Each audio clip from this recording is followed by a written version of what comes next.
Quando a escritora Gertrude Stein estava morrendo, estava no leito de morte, ela perguntou para um amigo dela, um sábio, naquela angústia, naqueles momentos finais, ela pegou a mão dele e disse: a resposta. Qual é a resposta? E ele disse: a pergunta. Qual é a pergunta? Aparentemente se trata de uma dialética que escamoteia, que joga com as palavras. Mas na realidade, de alguma forma, isto talvez nos remete a um processo de esconde-esconde, a um processo lúdico, que talvez seja a única forma de encarar este grande enigma como um mistério que tem que ser respeitado na sua restrição e no seu infinito acontecer.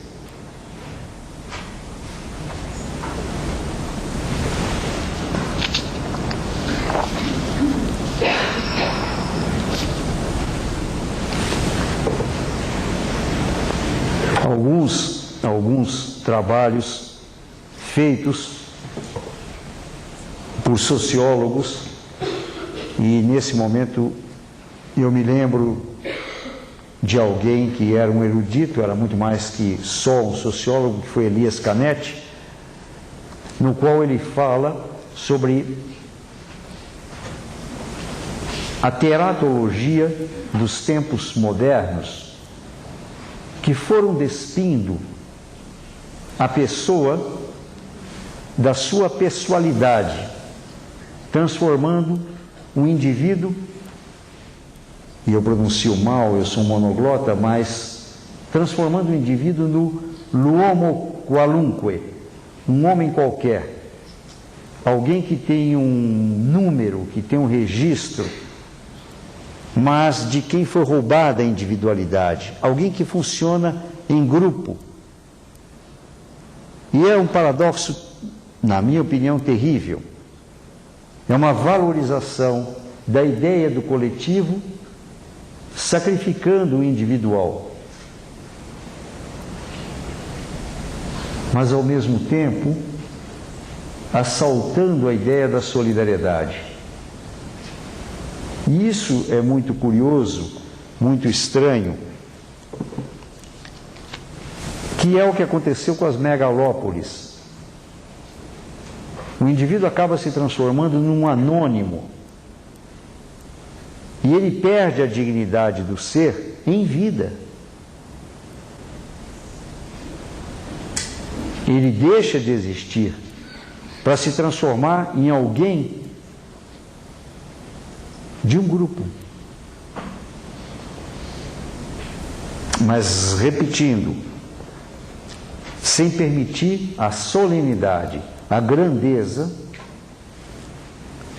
a promoção do indivíduo em alguém que tem o vínculo da pertença, que realmente se sente amparado e amparando, se sente nascendo, crescendo, vivendo e morrendo junto com os outros, num processo de compartilhar. Eu vou terminando essa parte da exposição citando um dos grandes e extraordinários poetas de língua inglesa, Robert Frost,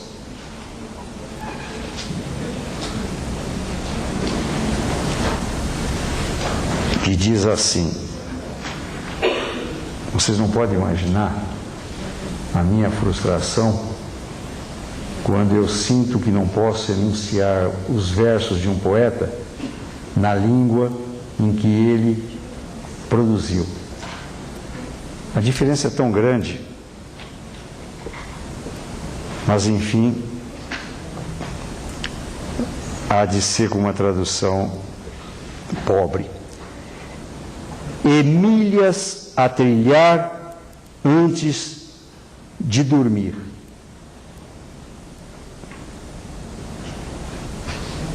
A nossa fantasia, o nosso sonho, o nosso inconsciente é atemporal e inespacial.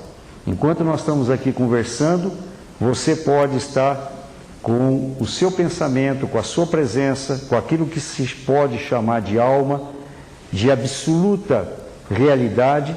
Você nesse momento pode estar em Manaus. Seu corpo está aqui, mas a sua existência nesse instante está junto a alguém que você gosta ou alguém que você detesta em Manaus. Você está aqui, mas está preso a uma lembrança nostálgica de 10 anos atrás. Em cima dessa atemporalidade, dessa inespacialidade, é que a gente pode contestar esta permanente pressão que nos leva ao estresse de achar que viver implica em instantaneidade e simultaneidade, que nós temos que estar, entre aspas, aproveitando cada minuto do nosso tempo, como se porventura nós fôssemos uma caricatura de máquina